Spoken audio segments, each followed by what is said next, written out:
Aquí vamos.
Hola a todos, muy buenos días.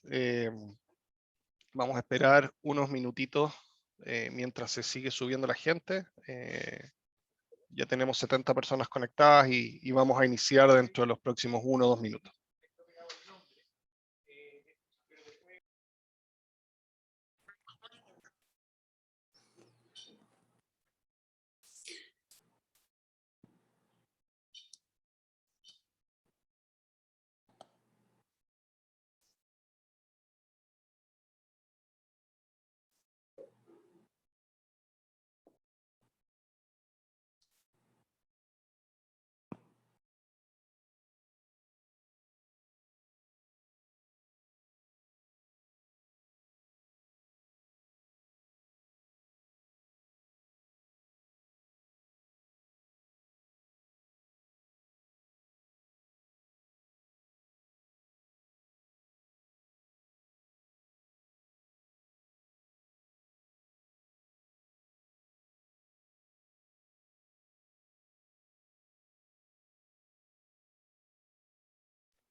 Bien, buenos días a todos. Por el honor y respeto al tiempo, vamos a comenzar. Les quiero dar la bienvenida a todos los clientes, relaciones, colaboradores que tenemos hoy día conectados desde Colombia, Chile, Perú y otras partes de la región, para iniciar una conversación sobre mercados financieros y entorno macroeconómico global. Vamos a hablar de visión, de recomendaciones en general, y durante hoy vamos a estar conversando por cerca de 1 hora, donde vamos a tener un espacio de presentación con la visión de nuestros expertos, pero también vamos a dar un espacio para preguntas, para respuestas y que podamos discutir. Estas preguntas y respuestas, la idea es que la vayan poniendo en la sección de Zoom de preguntas y respuestas, o también por el chat, y nosotros vamos a consolidarlas y participar de esa forma. Hoy día tengo el honor de presentar a 2 compañeros. El primero, Juan Camilo Rojas, que es economista de la Universidad de Rosario. Él está basado en Bogotá y actualmente es gerente de estrategia de inversiones dentro del equipo de Portfolio Solutions. Tiene más de 15 años de experiencia en el sector financiero y en el sector de investigación y academia en el mundo de finanzas.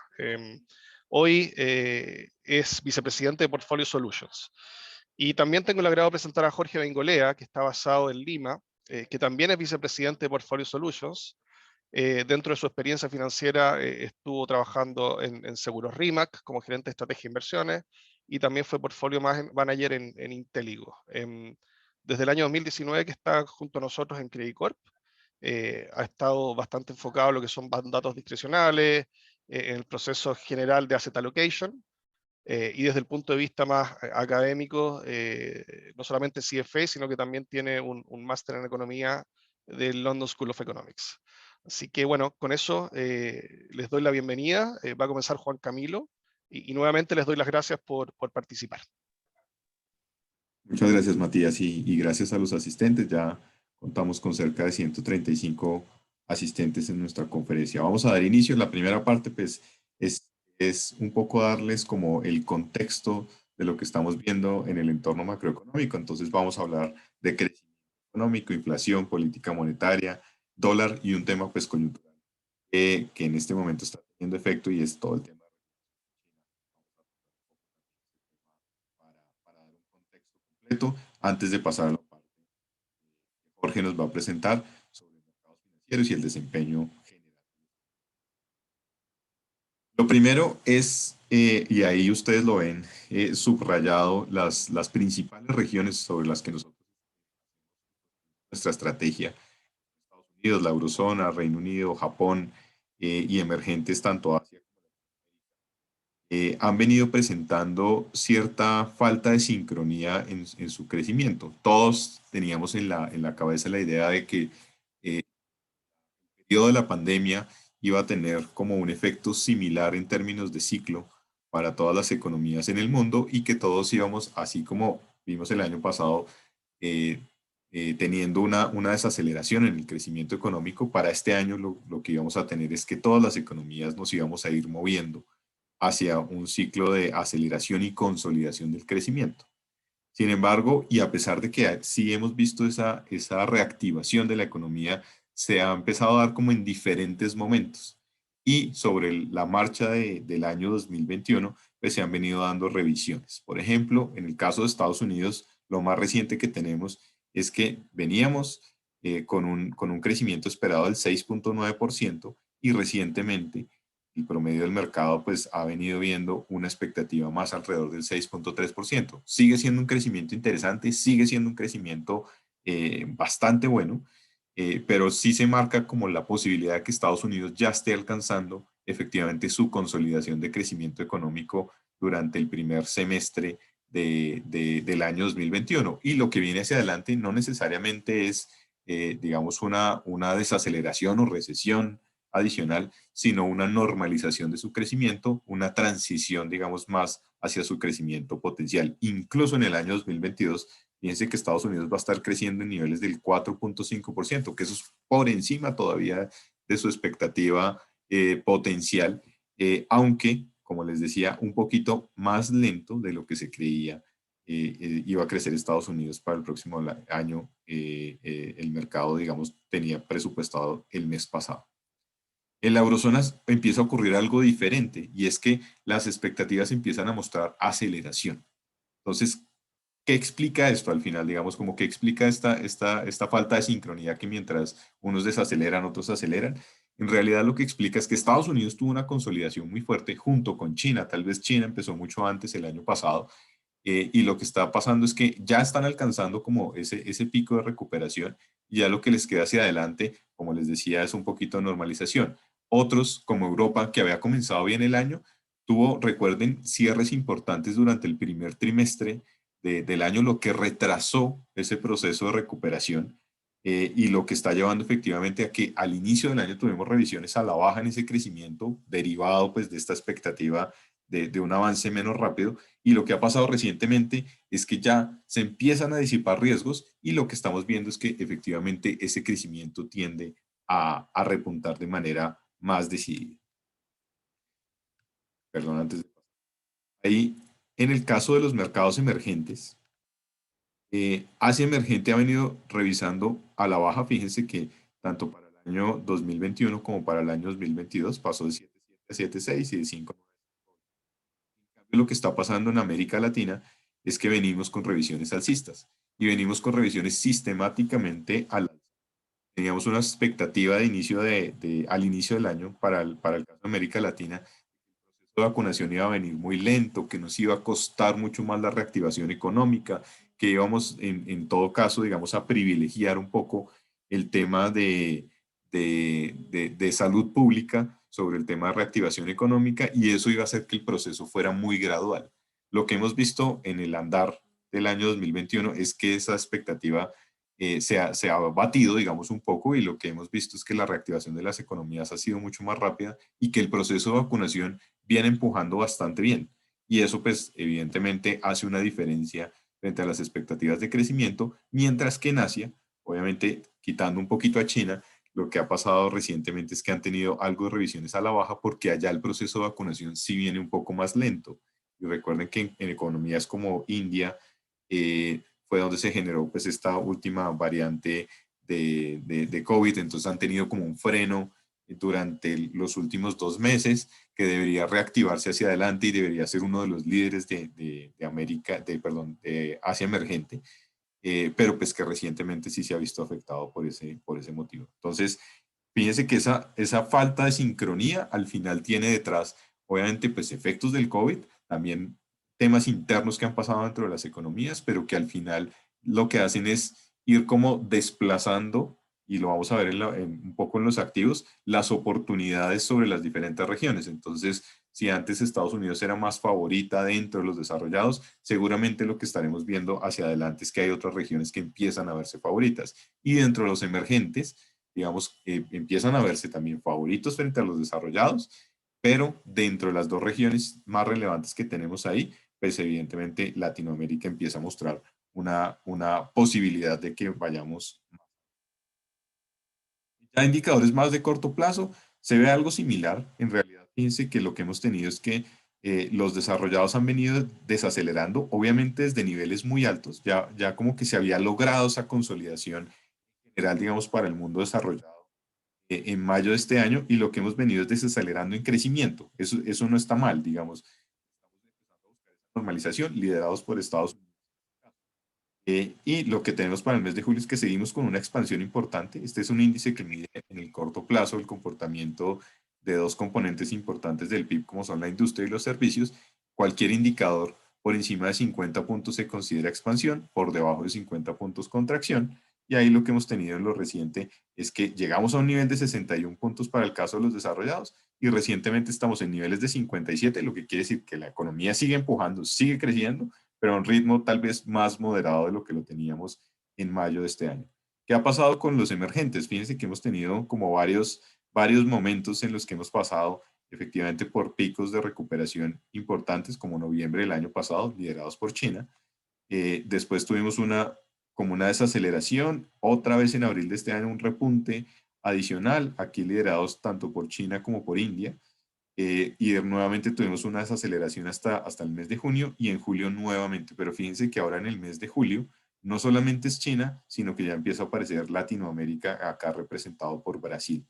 Entonces, pues empieza a ser lo que vimos en la gráfica anterior o en la tabla anterior, que efectivamente estamos viendo dentro de los emergentes un favoritismo más para el lado de Latinoamérica, dentro de los desarrollados, Estados Unidos desacelerando, la eurozona acelerando. Entonces empieza a mostrarse también como favorito. Reino Unido, digamos, también consolidando su crecimiento. Entonces empieza a mostrarse efectivamente esa diferencia o esa falta de sincronía que nos va generando oportunidades. El otro tema que es muy relevante y pues desde luego sobre el cual recaen muchas preguntas es, bueno, ok, el crecimiento está recuperándose, pero eso ha venido acompañado de una inflación importante. Tenemos el caso de Estados Unidos, unos saltos de inflación que nos han llevado a registrar inflaciones que no teníamos en la memoria reciente, y que efectivamente han llevado los precios a niveles bastante altos.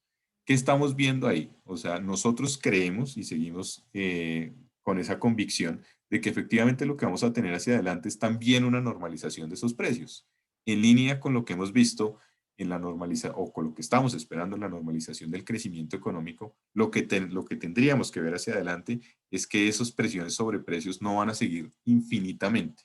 Si uno esperara que efectivamente el crecimiento del siguiente año va a ser superior al de este año y así en adelante, uno sí podría ver mucho más de presiones permanentes, o si tuviera, por ejemplo, estímulos económicos permanentes, por ejemplo, el giro de esos cheques que teníamos para los desempleados en Estados Unidos permaneciera en el tiempo hacia adelante. Eso también generaría, digamos, como presiones inflacionarias que ya se volverían estructurales. Entonces, no lo estamos viendo así. Obviamente hay un efecto en el corto plazo que estamos viendo sobre los commodities, lo que ha pasado particularmente con la inflación de petróleo, que aquí lo tenemos, que tuvo un pico alto, recientemente se ha desacelerado un poco y hacia adelante estamos esperando que se siga desacelerando, eso en variación año a año.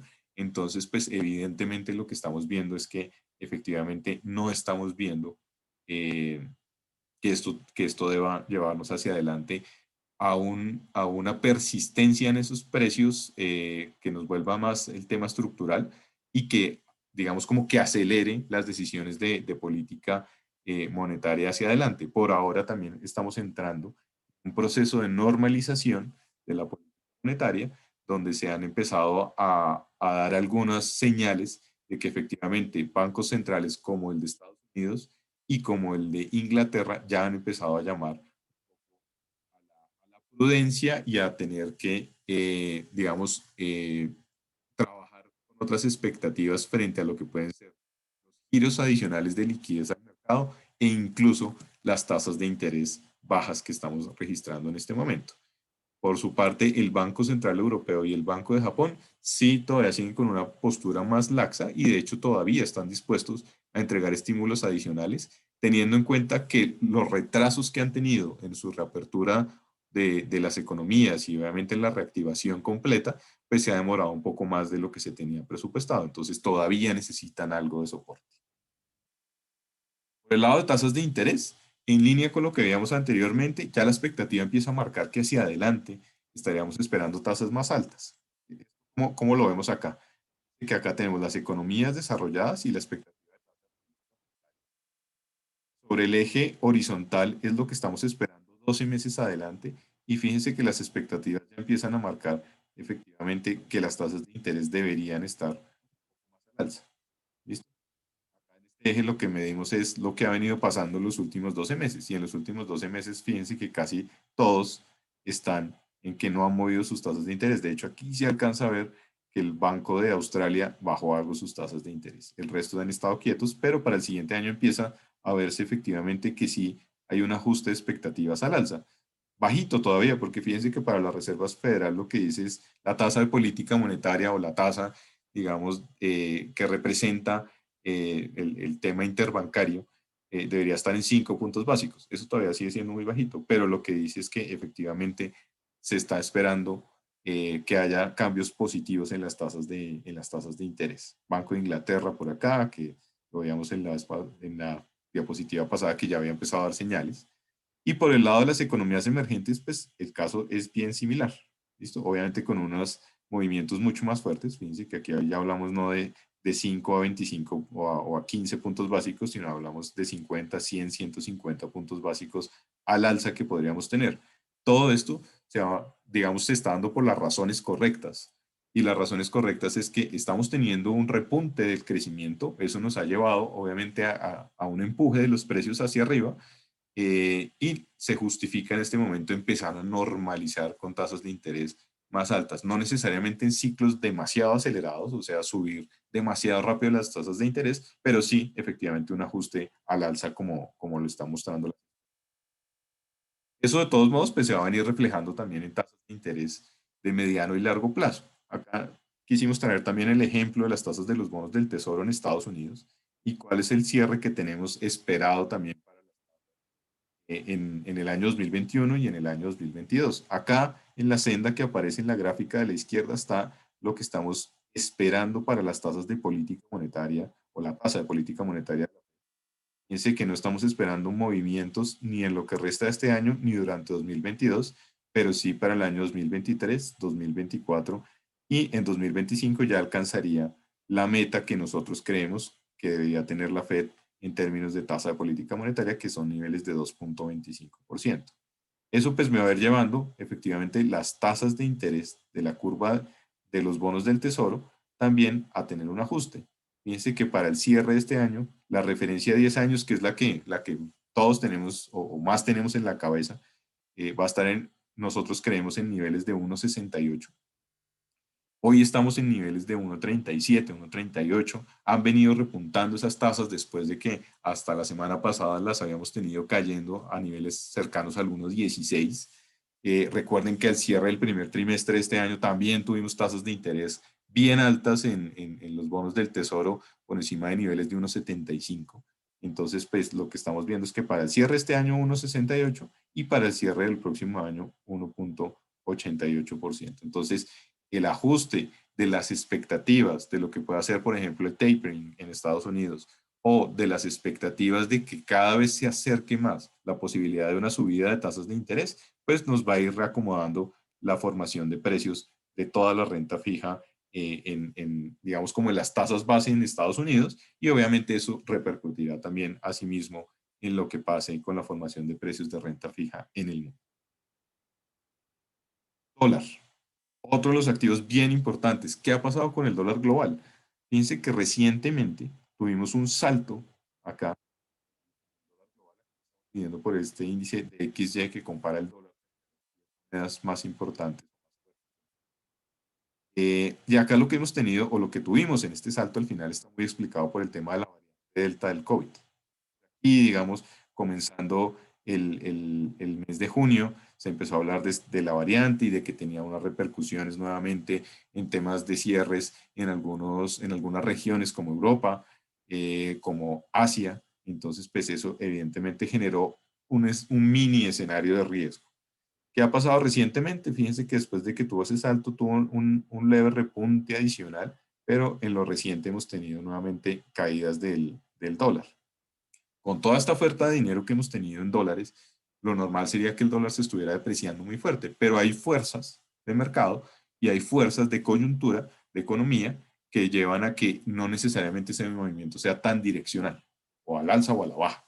¿Listo? Sino que efectivamente tenemos fuerzas encontradas que en este momento, pues evidentemente están llevando a que el dólar incluso esté en niveles, perdón, muy similares a los que teníamos al inicio del año. Entonces, casi que no ha pasado nada durante este año con el dólar a nivel global. Acá tenemos algunos de los factores que estamos considerando en el corto plazo, en el cierre del 2021 y en el cierre del 2022, que pudieran ser de depreciación o apreciación. Fíjense que en el corto plazo tenemos más factores de depreciación que de apreciación. Al cierre del año pasa igual, que tenemos algunos factores, más factores de depreciación que apreciación, pero para el año 2022, dado que empieza a cambiar un poco la realidad de la economía y dado que se empiezan a reajustar las variables, ya estamos esperando más bien que esa transición de depreciación del dólar se frene y podamos ver algo más de apreciación de esta moneda frente a las monedas. China, como les decía al comienzo, nuestro último tema importante por el lado macro, ha venido teniendo una consolidación en su crecimiento.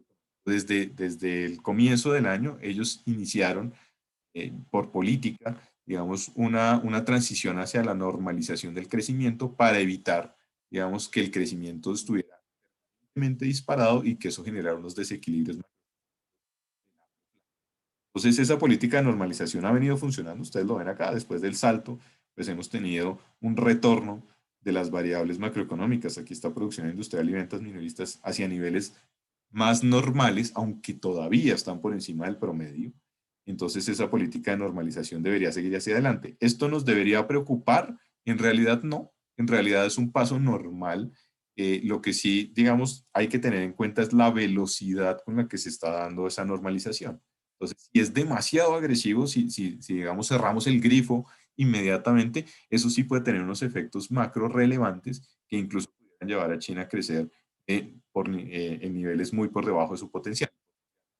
China está entre el 5,5% y el 6%. Entonces, que China crezca el 4,5% o el 5%, incluso pueden ser, digamos, alertas de que efectivamente se está yendo la mano en el tema de normalización de crecimiento económico. Si lo tenemos durante un trimestre, puede ser una transición, pero si empezamos a ver que se estaciona, entre comillas, el crecimiento de China en esos niveles, efectivamente puede ser, digamos, como una normalización demasiado rápida. Fíjense que aquí han pasado varias cosas, el impulso al crédito se ha venido frenando, aquí está la tasa de requerimiento de reservas o la que tienen con los bancos comerciales, la plata que los bancos comerciales deben dejar quieta en el Banco Central ha venido bajando.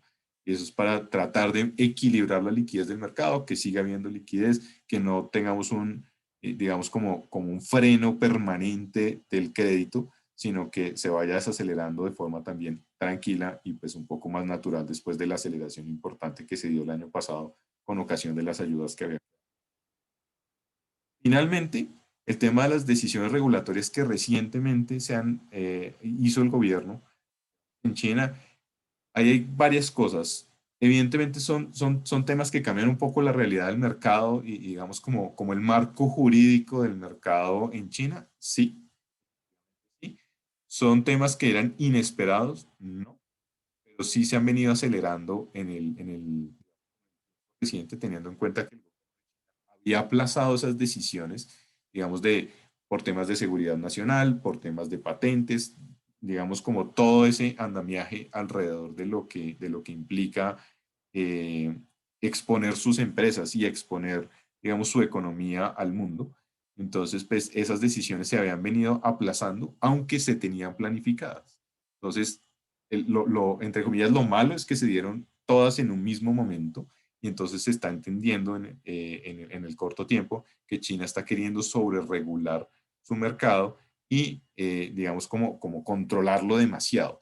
Y eso, pues, evidentemente lo que ocasionó fue esa corrección que vimos en la bolsa, en los diferentes indicadores del mercado local en China. Entonces, hay ciertas restricciones que se han impuesto, hay cosas que China ha empezado a poner en línea, digamos, en parte como represalia a lo que han hecho otros gobiernos en el mundo contra empresas chinas, en parte para cuidarse en temas de seguridad nacional, digamos, de competencia, de dejar su mercado también competitivo frente al mundo, pero digamos que son regulaciones o decisiones que se habían venido aplazando y que no deberían generar tanta sorpresa. De hecho, el gobierno de China hizo una rueda de prensa con bancos de inversión para explicarles esto mismo que les estoy contando y al final, pues la conclusión es que efectivamente China no debería, o este riesgo no debería ser permanente ni debería ser como, o no debería verse como arbitrario por parte del gobierno. Doy un poco la palabra ya, Jorge, para que les cuente este entorno, cómo aterrizan los activos y cómo estamos viendo en términos de estrategia. Listo, gracias.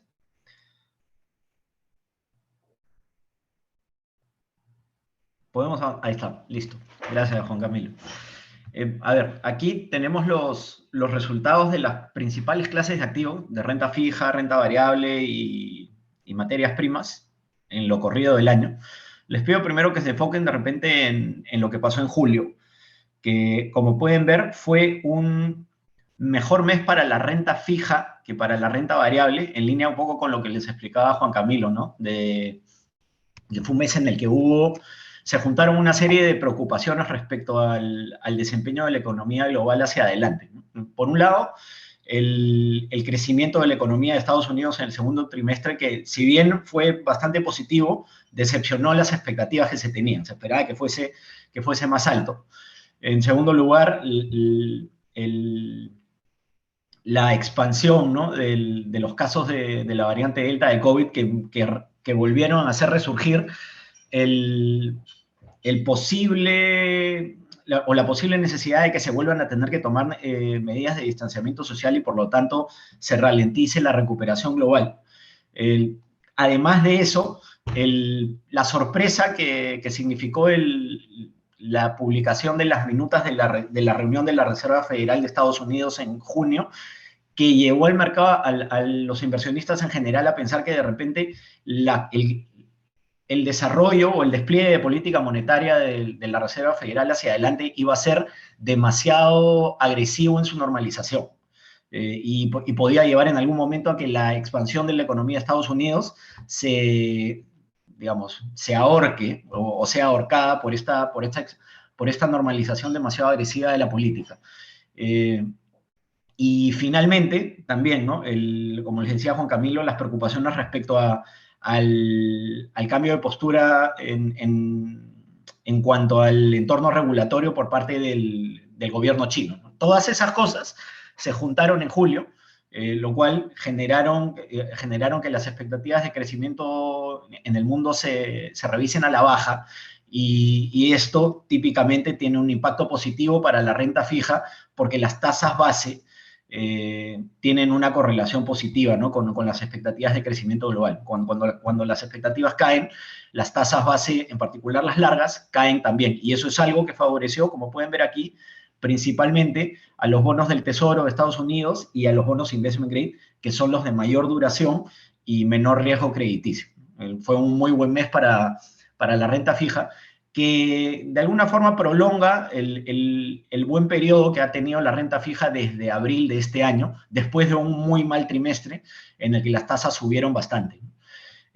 Mientras que por el lado de la renta variable, si bien la renta variable subió, el ritmo al que subió ha sido, durante julio fue bastante más moderado que el que habíamos visto durante la primera mitad del año, en donde, como pueden ver aquí, en la columna de la izquierda, la renta variable tuvo un primer semestre del año en realidad extraordinariamente alto, bastante mejor de lo que inicialmente se podría haber esperado.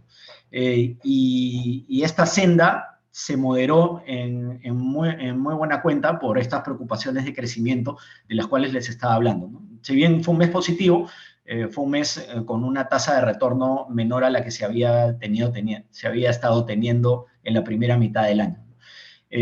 Dentro de las regiones de renta variable, vemos cómo la renta variable de Estados Unidos fue la más favorecida, básicamente por dos motivos, ¿no? Dentro de las principales bolsas del mundo, y Estados Unidos es la principal, pesa aproximadamente 60% de la capitalización bursátil de todas las empresas globales que listan en bolsa. Dentro de esas principales bolsas, la de Estados Unidos es, por un lado, la que mayor sesgo tiene hacia industrias defensivas, es decir, las que tienen menor sensibilidad al crecimiento económico global. Y en segundo lugar, es la que mayor sesgo tiene hacia empresas asociadas con el factor growth. ¿Qué quiere decir esto? Que son empresas cuya valorización se deriva en buena cuenta de las expectativas de crecimiento de utilidades de muy largo plazo. Y por lo tanto, al este valor estar basado en expectativas de utilidades de largo plazo, son empresas cuyos precios de acciones son bastante sensibles a movimientos de tasas de interés de largo plazo. Y como las tasas de interés de largo plazo en julio cayeron bastante, tenemos que esta bolsa fue la más favorecida, ¿no? Sin embargo, en general, no fue un mal mes para la renta variable global tampoco, y de hecho viene siendo un muy buen año, ¿no?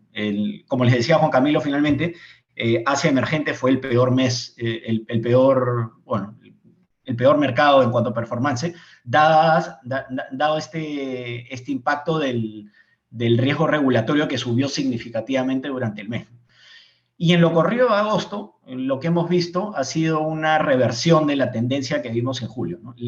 Con la publicación en particular del dato de creación de empleo de Estados Unidos la semana pasada, que salió bastante robusto, la forma en la que se ha pasado a interpretar por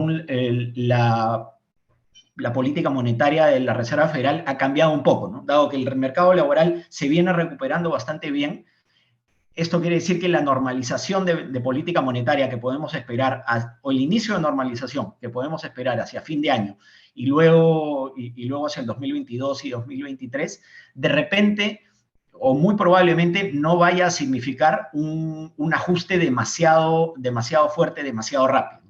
Y esto ha llevado a que las tasas de interés largas empiecen a subir de nuevo y por lo tanto, así como el Tesoro y los bonos del Tesoro y de Investment Grade se favorecieron durante julio, se han visto perjudicados durante este mes, ¿no?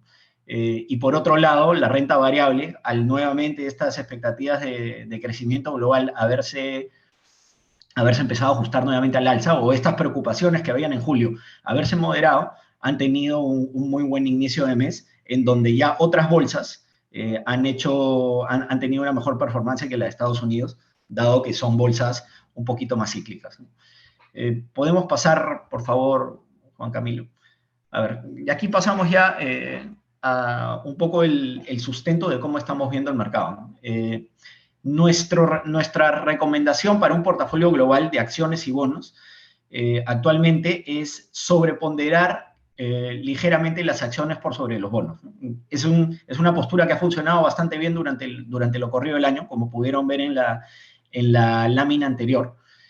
Sin embargo, dada esta performance tan buena de la renta variable, nosotros pensamos que si bien esa performance relativa puede mantenerse en favor de la renta variable sobre la renta fija hacia el cierre de año, es poco probable que vayamos a ver esta performance positiva en la magnitud en la que vimos en la que lo vimos durante el primer semestre del año. ¿Por qué? Porque, a ver, aquí estamos mostrando en estos dos gráficos dos tipos de indicadores, ¿no? Uno de actividad manufacturera y otro de confianza del consumidor, y cómo correlaciona esto con la performance relativa de las acciones sobre los bonos. Tiene una clara correlación positiva, ¿no? Mientras mejor vaya la actividad manufacturera, más van a rendir las acciones sobre los bonos, y mientras mejor vaya la confianza del consumidor, también más van a rendir las acciones sobre los bonos. Sin embargo, como pueden ver aquí, en la parte izquierda, en la parte derecha de ambos gráficos, la performance de los últimos 12 meses de las acciones sobre los bonos puede estar un poquito estirada ya respecto a lo que indican los indicadores de actividad y de confianza, ¿no? En ese sentido, nosotros en los últimos 2 meses hemos reducido un poco nuestra sobreponderación. Sin embargo, dado que todavía, a ver, como les mostró Juan Camilo, ¿no? En el caso de Estados Unidos y del Reino Unido, la actividad puede estar empezando a desacelerarse, se está desacelerando desde un punto bastante alto, y hacia fin de año nosotros pensamos que esto no va a significar una contracción, ¿no? Simplemente quiere decir que el ritmo al que la economía se está recuperando se va a moderar un poco, y esto debería todavía favorecer a las acciones sobre la renta fija, pero en menor medida lo que hemos visto durante el primer semestre del año. Podemos pasar, por favor. Acá, en esta lámina no quisiera detenerme demasiado. Aquí lo que estamos mostrando es un desagregado de los mercados de renta variable país por país, pero la figura acá es un poco la que ya les había mencionado, ¿no? Julio fue un mes bueno, no tan bueno como los previos, pero un mes, sin embargo, aún bueno, en donde las bolsas más defensivas, en particular la de Estados Unidos, fueron las más favorecidas. Podemos pasar, por favor. Ya está, perfecto.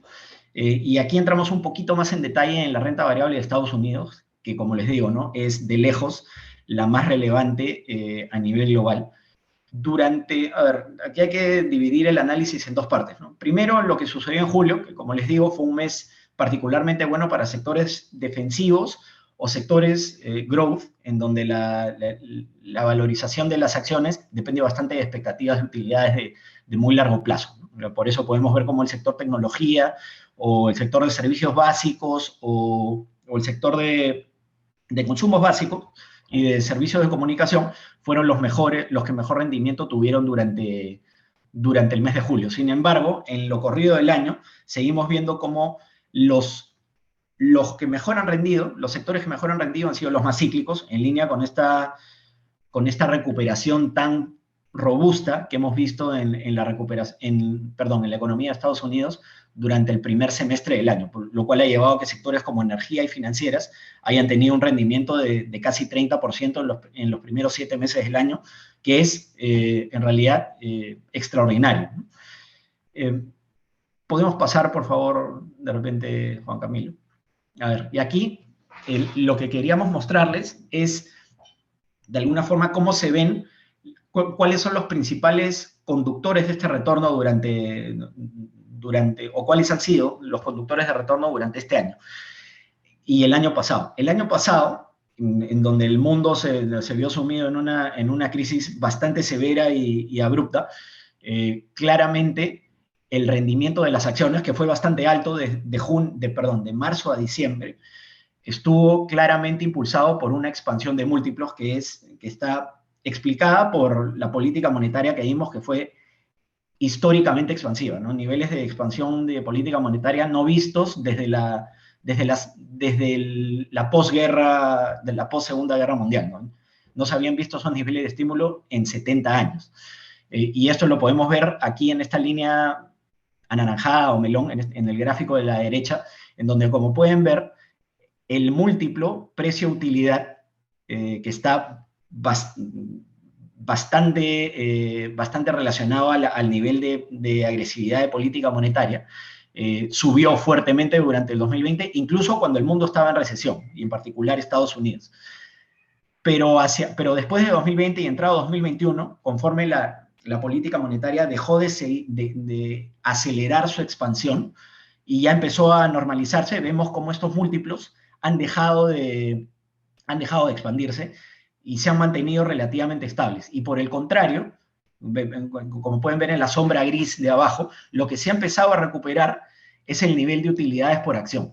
Entonces, lo que hemos visto este año ha sido que el conductor del retorno de la renta variable ha dejado de ser la expansión de múltiplos, sino que ha pasado a ser la recuperación de las utilidades de las empresas que listan en Estados Unidos, que como pueden ver, tuvieron una caída muy marcada, muy rápida durante el 2020, y han tenido al mismo tiempo una recuperación muy marcada y muy rápida desde fines del año pasado.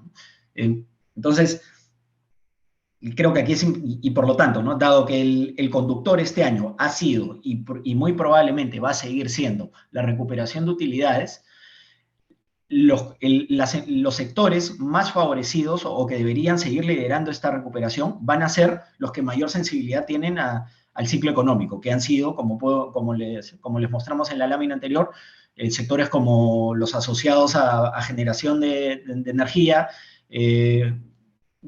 en sectores asociados a producción de materiales o comercialización de materiales, y el sector financiero, ¿no? Esto deberíamos ver que todavía se prolonga hacia fines de año, pero en una medida, como les digo, más acotada que la que hemos visto en la primera mitad del año. Eso en cuanto a los conductores. Aquí en esta lámina, de repente voy a tratar tampoco de no detenerme demasiado. Lo que estamos mostrando es cómo han venido reportando las utilidades de las empresas que listan en la Bolsa de Estados Unidos. Y como pueden ver, en general, independientemente del sector que veamos, las empresas en general han tenido una recuperación de utilidades muy, muy marcada. Ha sido de más de 100% respecto a la misma etapa del año pasado. Y número uno, han tenido una recuperación muy marcada. Número dos, han sorprendido al alza. La sorpresa respecto a lo que esperaban los analistas de mercado ha sido de 17% positivo.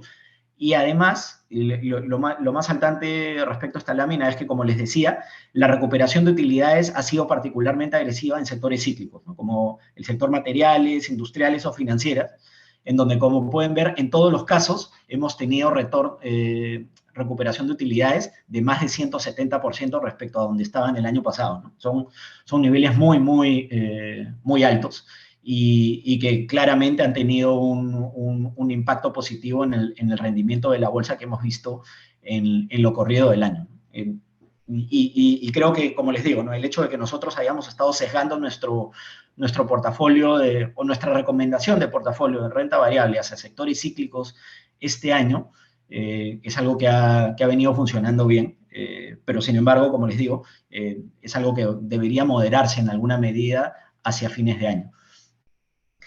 Y, a ver, pasando fuera de Estados Unidos, y aquí de repente me estoy adelantando un poquito a la lámina final, nuestra recomendación para un portafolio de renta variable global recomienda, valga la redundancia, pasar un poco tratar de enfocarnos más en mercados que van a tomar la posta de crecimiento global hacia la segunda mitad del año, que ya empezó, ¿no? Y es un poco lo que les había estado mostrando Juan Camilo cuando estábamos viendo la lámina de PMI.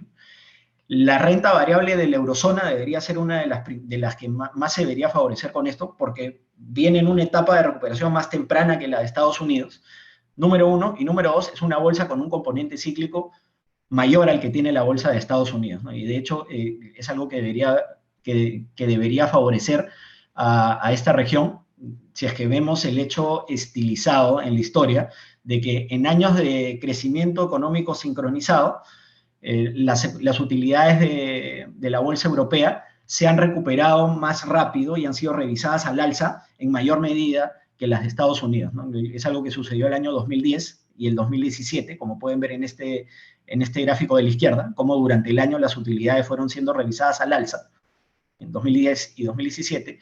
Y por otro lado, lo que pueden ver en el gráfico de la derecha es cómo las revisiones de utilidades de Europa respecto a Estados Unidos han venido siendo revisadas marcadamente al alza. Y esto, desde nuestro punto de vista, se va a ver reflejado en el rendimiento relativo de estas bolsas hacia el cierre de año y empezando el 2022. ¿Podemos pasar, por favor? Ya. Gracias. Esto también es algo que esperamos que se vea en la renta variable del Reino Unido, en donde, a ver, la figura es parecida a la de la renta variable europea. Tenemos respecto a la bolsa de Estados Unidos, la composición sectorial de la bolsa del Reino Unido es bastante cíclica. Tiene un componente bastante mayor en financieras o en materiales o en energía, que dado que al igual que Europa, el Reino Unido viene en una etapa un poquito más rezagada de crecimiento, debería favorecer a la renta variable del Reino Unido respecto a la de Estados Unidos. Eso por un lado, la composición sectorial, la etapa de crecimiento. Y además, en el caso del Reino Unido, tenemos que, respecto a su historia, se encuentra en un nivel de valorización respecto a la eurozona y a Estados Unidos particularmente barato. Es un fenómeno que se ha empezado a ver desde que se dio la votación para el referéndum en el que los ciudadanos del Reino Unido decidieron desligarse de la Unión Europea en 2016. La valorización relativa de la bolsa del Reino Unido ha venido siendo castigada desde el 2016. Y aquí es importante tener en cuenta que incluso después de que el año pasado se concretó el acuerdo de salida del Reino Unido de la Unión Europea, esta valorización relativa no se ha revertido, por lo que ahí parece haber todavía un colchón o digamos, una oportunidad de valorización relativa que nos parece interesante, tratar de aprovechar. Y por lo tanto, el Reino Unido es otra de nuestras apuestas dentro de la renta variable. Podemos pasar, por favor, Juan Camilo. Y a ver, y finalmente, en el caso de la renta variable, aquí les estábamos mostrando un poquito de detalle de lo que pasó con la renta variable de Asia emergente, ¿no? Como les decía Juan Camilo, tuvimos un movimiento bastante negativo durante julio, producto de estas preocupaciones, por un lado, del entorno regulatorio en China, y por otro, la preocupación de que de repente la moderación de crecimiento hacia el nivel de tendencia a largo plazo en China podía ser un poquito demasiado agresivo. Sin embargo, por un lado, el gobierno chino ya ha empezado a dar señales de que puede estar empezando a soltar un poquito la rienda del ajuste, lo cual deberíamos verlo en la actividad económica, reflejado en la actividad económica china hacia fines de año o principios del próximo. Eso en primer lugar. Y en segundo lugar, la corrección que vimos durante los últimos meses en la renta variable asiática hace que, en términos de prima de riesgo, ya no se vea particularmente cara. ¿A qué me refiero con esto? Y aquí les pido que se enfoquen en el gráfico de la izquierda. Aquí estamos viendo, como les digo, ¿no? La serie de tiempo de la prima de riesgo de la renta variable asiática respecto a lo que paga un bono del Tesoro de Estados Unidos o un bono investment grade de Estados Unidos. Para no entrar demasiado en detalle, ¿no? La prima de riesgo indica cuál es el nivel de rentabilidad esperada implícita en las valorizaciones de las bolsas, en este caso la asiática, y le resta cuál es el valor de un activo libre de riesgo, ¿no? Mientras más baja sea esa prima de riesgo, igual que un spread crediticio, ¿no?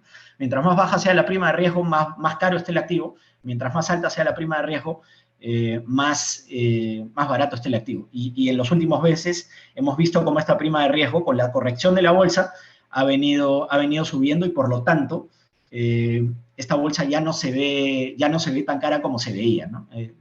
Entonces, por un lado, la valorización se ha ajustado al alza, es decir, o mejor dicho, se está viendo en niveles más atractivos que hace unos meses, pero por otro lado todavía tenemos el potencial impacto negativo del ajuste de política tanto monetaria como fiscal en China, que si bien se está empezando a moderar, todavía podría tener un impacto rezagado hacia fin de año, ¿no? Y por lo tanto, en el caso de nuestra recomendación, nos mantenemos en una posición neutral respecto a un benchmark en esta bolsa.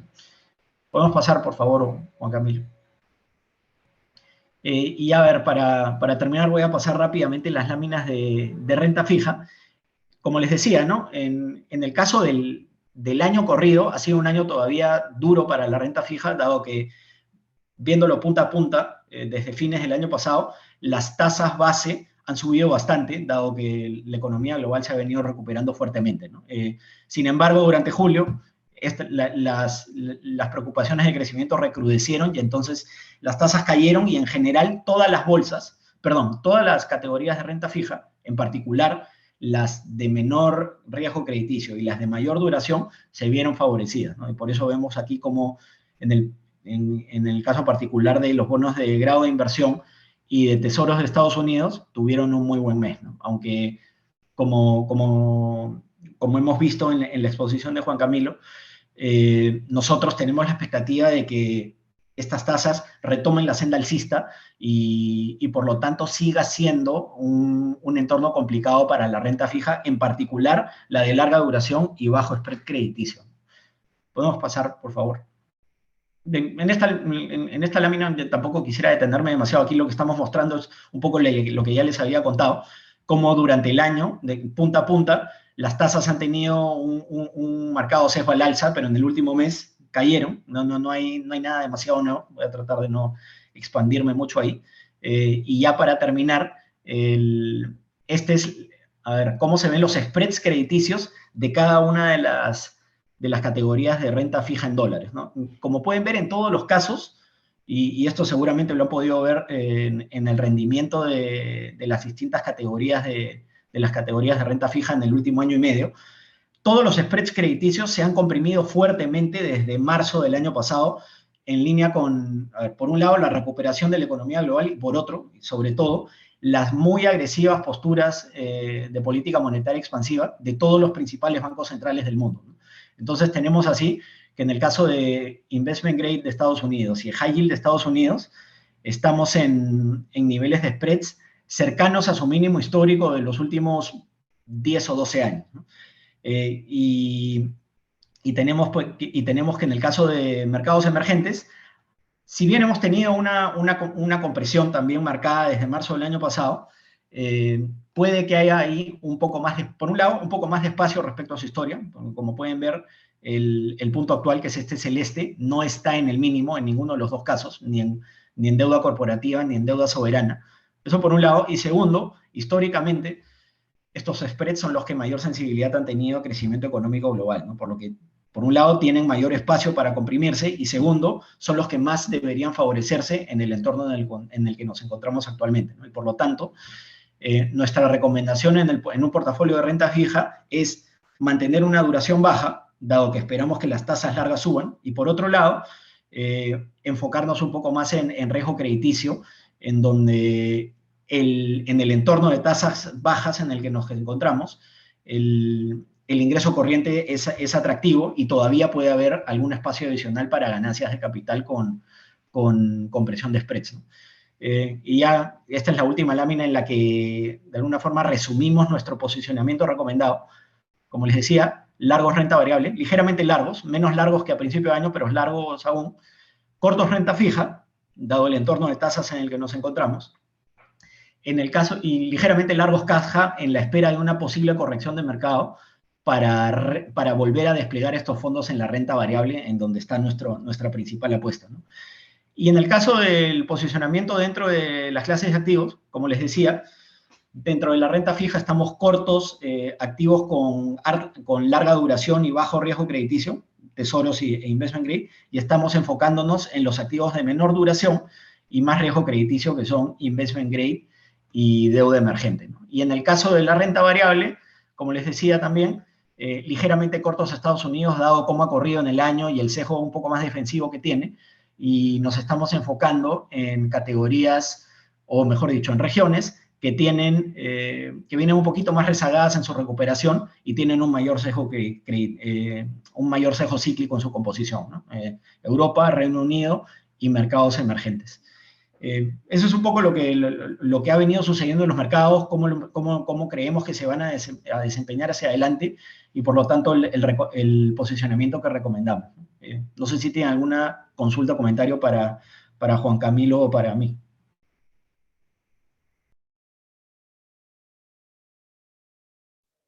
Oye, muchas gracias, Jorge y Juan Camilo.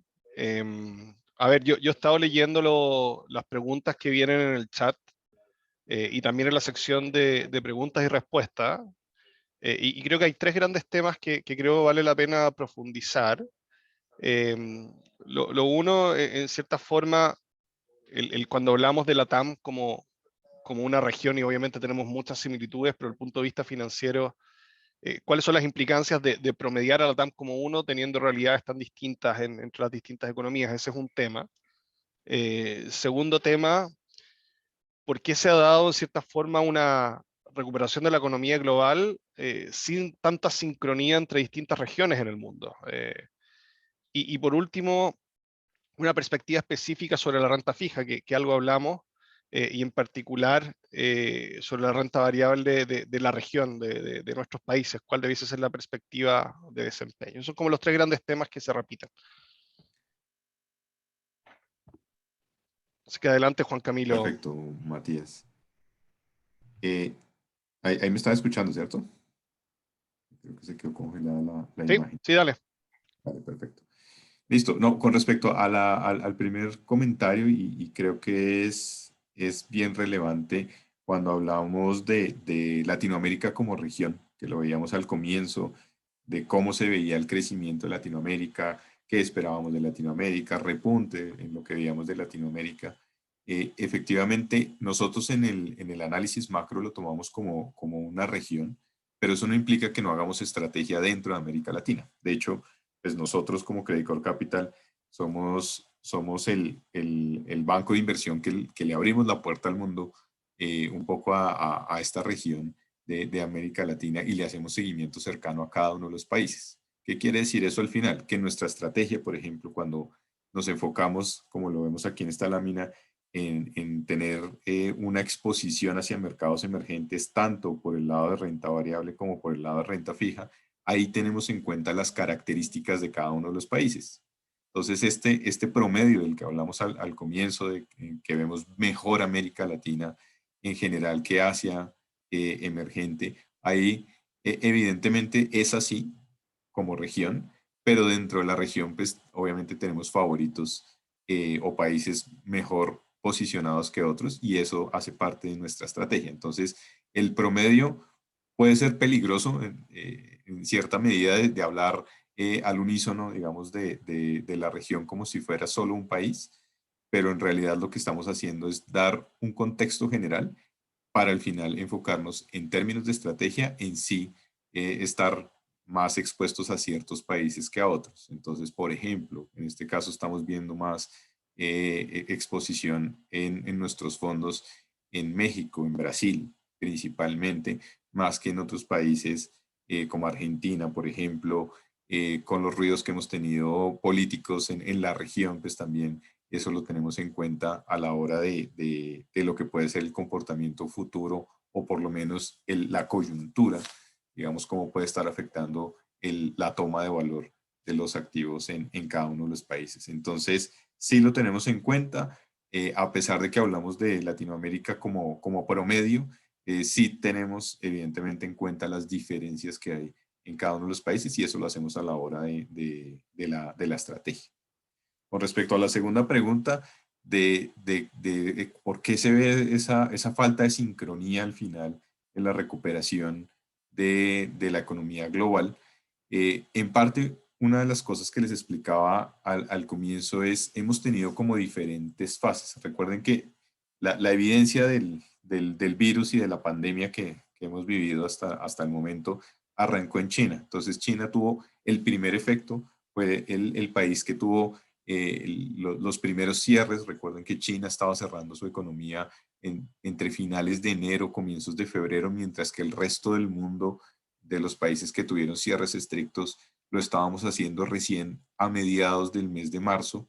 Entonces esa ventaja, digamos, que tuvo China en términos del manejo del virus, pues primero implicó que tuviera un impacto menor en ese país y segundo, que su reactivación económica se pudiera dar más rápido. Entonces, ese tipo de cosas se empiezan a explicar por qué esa falta de sincronía en la recuperación del crecimiento. Otro de los factores es qué tantas ayudas y qué tanta capacidad tenían las economías de entregar ayudas para empujar, digamos, un poquito el carro y hacer que las economías no se pararan. Entonces, evidentemente en eso Estados Unidos tenía un campo inmenso de dar estímulos fiscales monetarios. En Europa, tal vez en un segundo lugar, pero no tan cerca.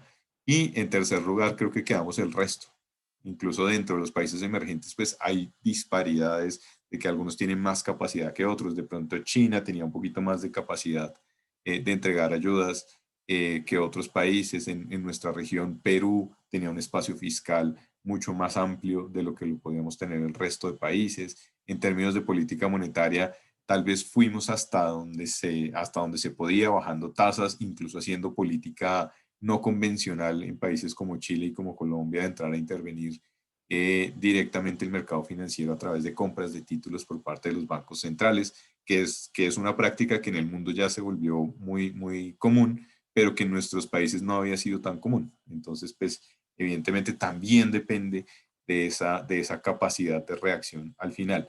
Como les decía, esto no necesariamente es malo, es la realidad, es lo que tenemos, a lo que nos enfrentamos, pero esto sí trae oportunidades, y básicamente estas oportunidades pues quedan reflejadas en esta receta de Asset Allocation, donde lo que estamos haciendo es reconociendo esas diferencias en sincronía, digamos, de la recuperación del crecimiento económico, pues estamos sacando ventaja, sabiendo que hay algunos países que ya están consolidando y que eso les queda ya menos espacio para ver un efecto cada vez más positivo en sus activos. No necesariamente quiere decir que vayan a corregir o que se vayan a ir a la baja, sino que ya el upside que les queda es un poco más limitado frente a otros que hasta ahora están iniciando esa aceleración, digamos, en su recuperación, y que pueden efectivamente reflejarse también en una recuperación más rápida del precio de los activos.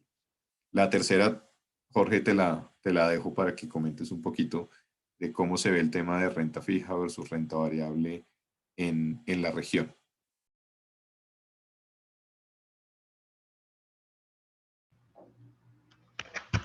Ok, gracias. A ver, y que también, Jorge, antes de iniciar eso, hay una pregunta que creo que también se puede complementar con la anterior, donde pregunta si los precios de renta fija en mercados emergentes podrían caer más frente a la subida de tasas, o ya está descontado con respecto a la subida de tasas esperada de la FED para más adelante. A ver, empezando por esa, la renta fija en mercados emergentes sí, obviamente está expuesta como cualquier activo de renta fija a subidas de tasa base. Sin embargo, debería estar mejor protegida por dos razones. Número uno, en general, tiene menor duración que otras categorías de renta fija de mayor duración, obviamente, y de menor riesgo crediticio. Por lo cual, debería estar mejor, el impacto negativo de subidas de tasa debería ser más acotado. Y en segundo lugar, como vimos durante la presentación, los spreads de mercados emergentes están en niveles menos apretados que los de mercados desarrollados. Y por lo tanto, las subidas de tasa deberían tener deberían ser aguantadas o soportadas de mejor manera por los activos de deuda emergente. Eso por un lado, menor duración, mejor valorización respecto a spreads. Y en cuanto a renta variable y renta fija de Latinoamérica, a ver, los dos factores que le juegan a favor principalmente son, número uno, sensibilidad al ciclo económico global. Como les decía, es algo que impacta o que debería impactar positivamente tanto a la renta variable como a la renta fija. Son las bolsas, o mejor dicho, son los mercados de renta fija y renta variable con mayor sensibilidad al ciclo económico global, que está al alza. Aún desacelerándose un poquito, pero todavía manteniéndose en niveles altos. Eso por un lado. Y segundo, son en ambos casos, de nuevo, mercados que tienen una valorización respecto a otras categorías dentro de la misma clase de activos. por un lado, y respecto a su historia, que están todavía bastante baratas, ¿no? Entonces, sensibilidad al ciclo y valorización tanto en renta fija como en renta variable es positivo. Sin embargo, ¿no? Obviamente hay algunos factores que le pueden jugar en contra, que son, número uno, que son categorías, digamos, en términos de asignación de activos globales, son usualmente vistas como categorías de alguna forma nicho y apuestas puntuales, ¿no? Y por lo tanto, pueden ser bastante susceptibles a cambio en sentimiento. Y que es una de las razones por las cuales históricamente han sido categorías bastante volátiles, ¿no? O sea, a eso le sumamos el riesgo político, por un lado, de la región, en varios países de la región. Y segundo, digamos, de alguna forma la sensibilidad que en particular tienen al ciclo económico y al entorno regulatorio en China. Esos son los dos factores que le podrían jugar potencialmente en contra, ¿no?